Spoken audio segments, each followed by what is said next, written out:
Hey guys, Wes here. So today I'm finally going to make a Betta Care guide.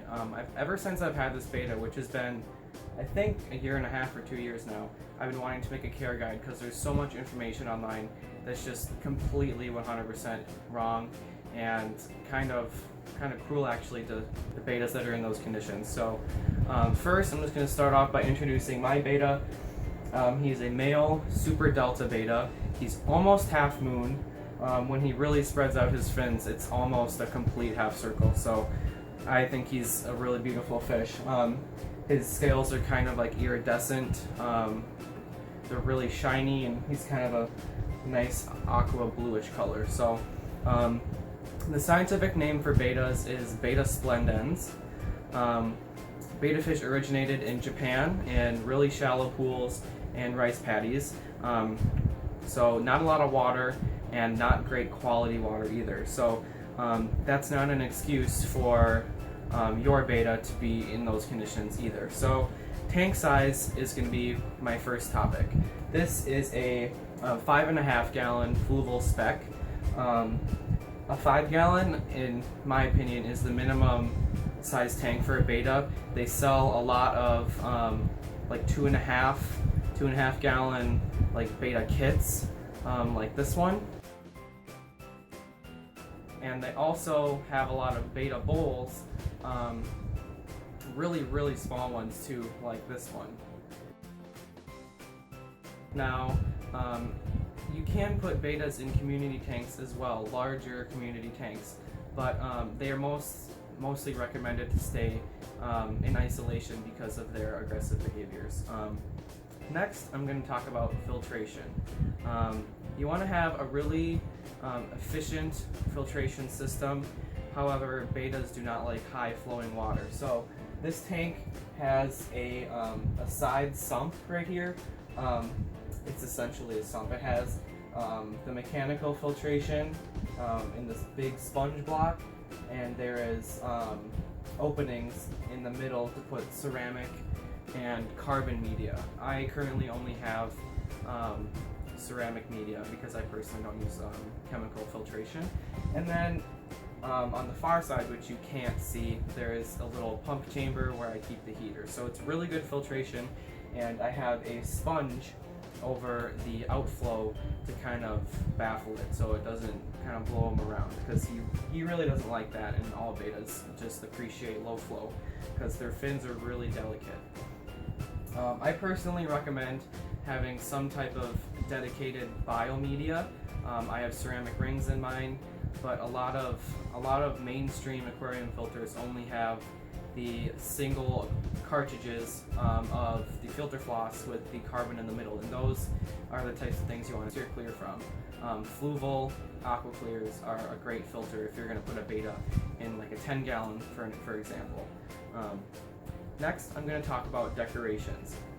Betas, like I said, they originated in small pools and rice paddies in Japan, so they appreciate a lot of plants and places to hide. So as you can see, I wouldn't say this is a lot of plants, but it's definitely quite a bit of decoration.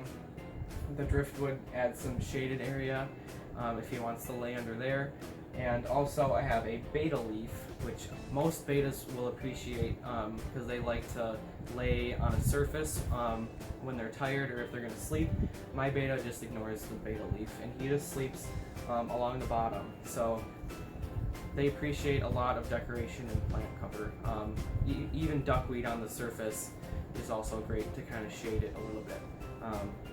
That kind of leads into my next topic, which is beta behavior. Like I said, betas like to lay on a surface when they're sleeping. My beta actually lays on the bottom. Sometimes he'll wedge himself in between the two marimo balls and kind of sleep there at night.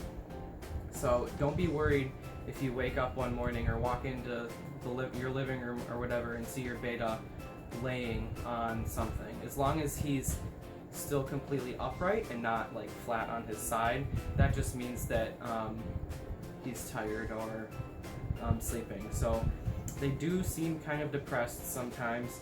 They're not super active, but if you give them some dither fish, which is fish that they can chase around a little bit, then they'll be more active, which also leads into my next topic, which is compatibility. Usually you want to keep betas alone, especially male betas. They're very aggressive. Luckily, with my beta here, he tolerates the 3 cories I have. I have 2 Habrosus cories and 1 regular pygmy cory. So at first, when I got those cories, he would chase them around a little bit, but now he's kind of accepted that they're in his tank, and he ignores them for the most part. And you can see they're on the marble ball there. They just kind of swim around, and sometimes they'll get up right in his face and he just ignores them completely. But usually betas, especially male betas, are very aggressive and don't tolerate other fish. In certain instances, you can create what is called a beta sorority, which is a group of girl betas. But there's certain ways to do that and certain limitations that I certainly am not qualified to inform you on. So one of my fellow YouTubers that keeps betas and knows a little bit about sororities is actually Green Mountain Goldfish. She also was known as Tithra previously. She's been away from the hobby for a while, but she does have some very helpful beta videos as well. So I'll link her channel in the description below. Last, what I want to talk about is food. A lot of times you're told by your pet store that they like beta pellets. I think Aqueon has beta pellets, and also Walmart carries a brand of beta pellets. I personally feed my beta the Omega-1 Beta Buffet Flakes. Omega-1 is my favorite flake food brand by far. It's made out of real seafood and it's really good for the fish, and it has a good percentage balance of fats and proteins. So I feed my beta Omega-1 flakes, and every once in a while I will feed Omega-1 freeze-dried bloodworms. Very good for any fish to have variety in their diet. So if I were you, I would find a high quality food.